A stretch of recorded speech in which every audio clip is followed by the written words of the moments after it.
First thing you want to you want to halt the door over. If you come over here, Jared. There are black little protection feet. You want to take these off before you put the door in. I just stand on it and lift the door, and it'll usually pull it off. Then you'll want to put the door in the hole.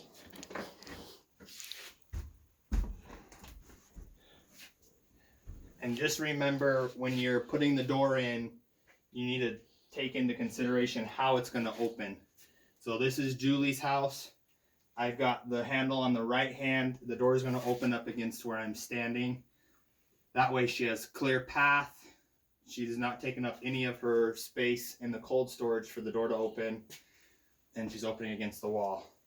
So next, once you have the door in the hole, I just peel it back a little bit, and there's a little screw, plastic screw, that you just undo where that's holding the door, and then you'll need to pull the black tab out that is inside the door. Sometimes you got to kind of wiggle the door around to get it loose.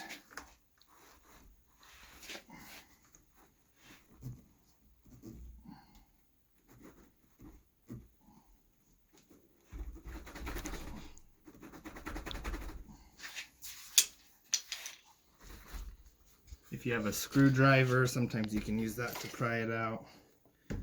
Pocket knife.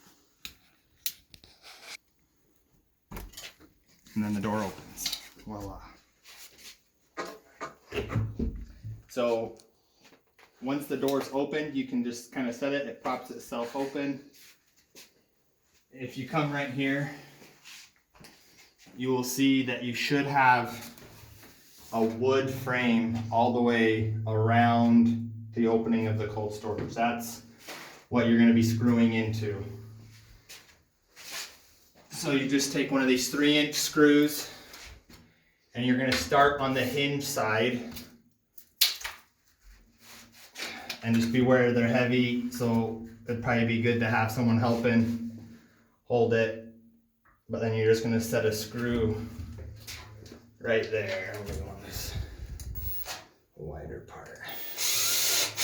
And you want to put the screws somewhere by the hinge, because that's how the points that are holding the weight.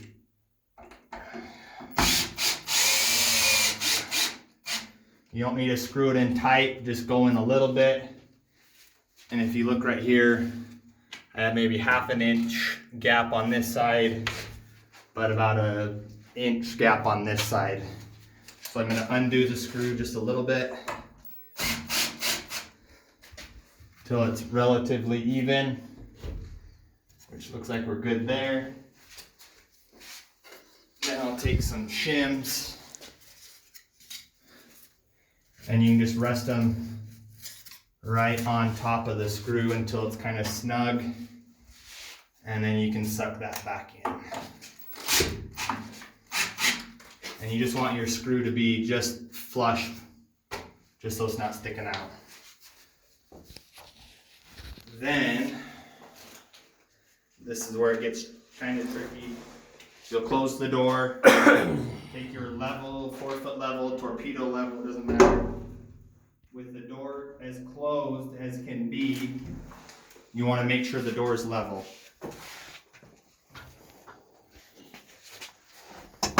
So door's closed as much as it can be. I put the level on it, and it's saying that my bottom needs to go towards my left just a hair.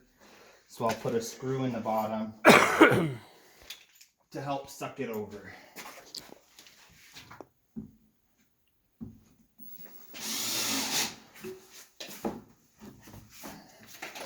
And you want to just match the outside of your frame up with that 2x4 as a good reference point to make sure you're staying somewhat square. Let's do a little bit. Hopefully that did the trick.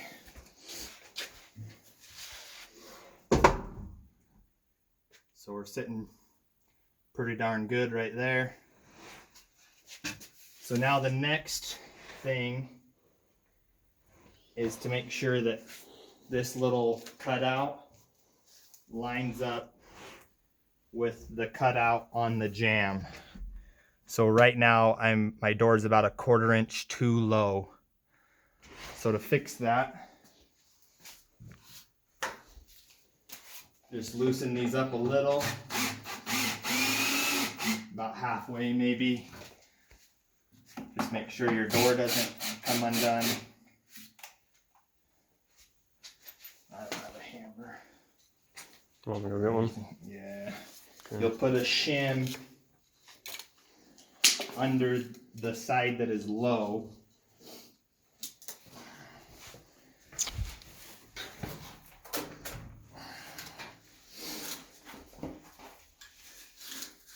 Sometimes you can use a hammer to prop up under the door. And then you can come back, make sure you line up.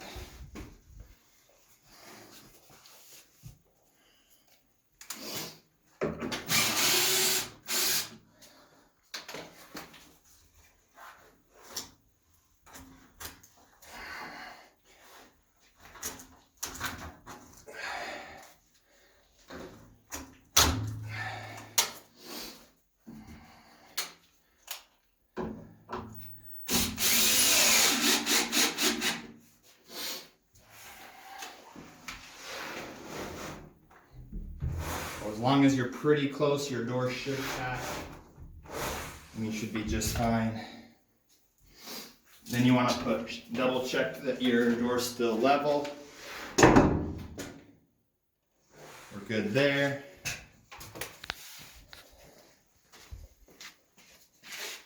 So then you just put shims under that screw, like so.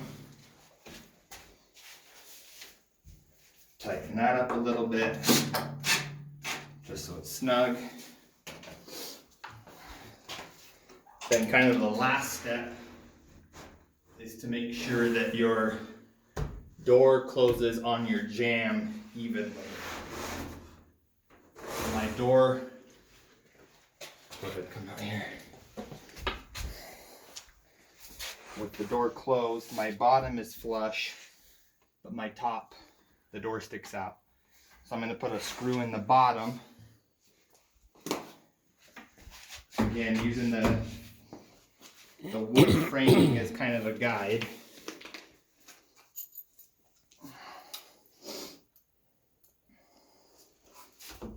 Come up 8 inches or so. Put a screw in there. Just enough to sink that in. Then you'll close the door.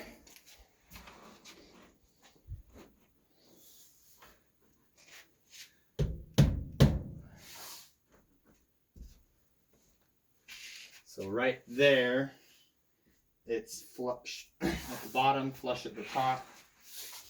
So I'll put a screw at the top.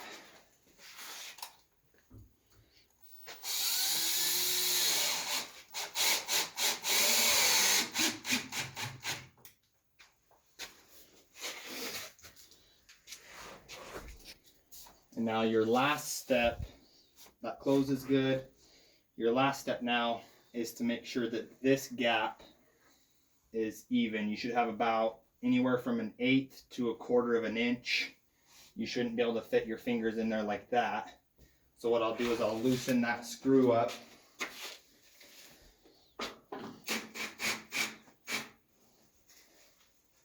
And that will let that kind of pop back out.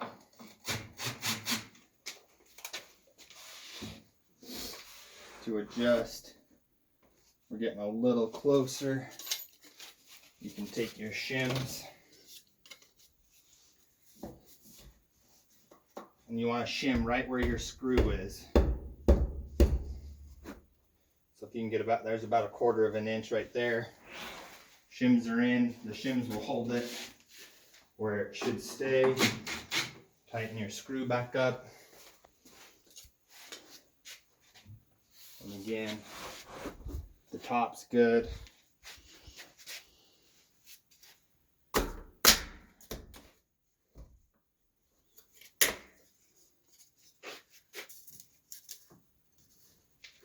Just make sure the shims are in there. So then I'll tighten that back up. So we're pretty even all the way. I'm going to put one more screw in the middle.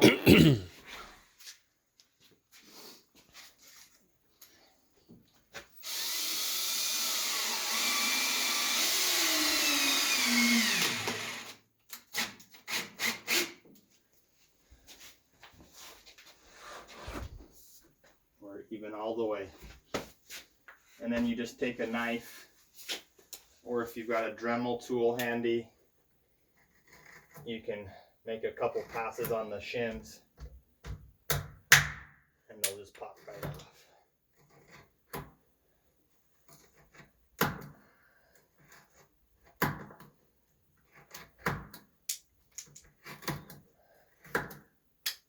And that's it. Cut it.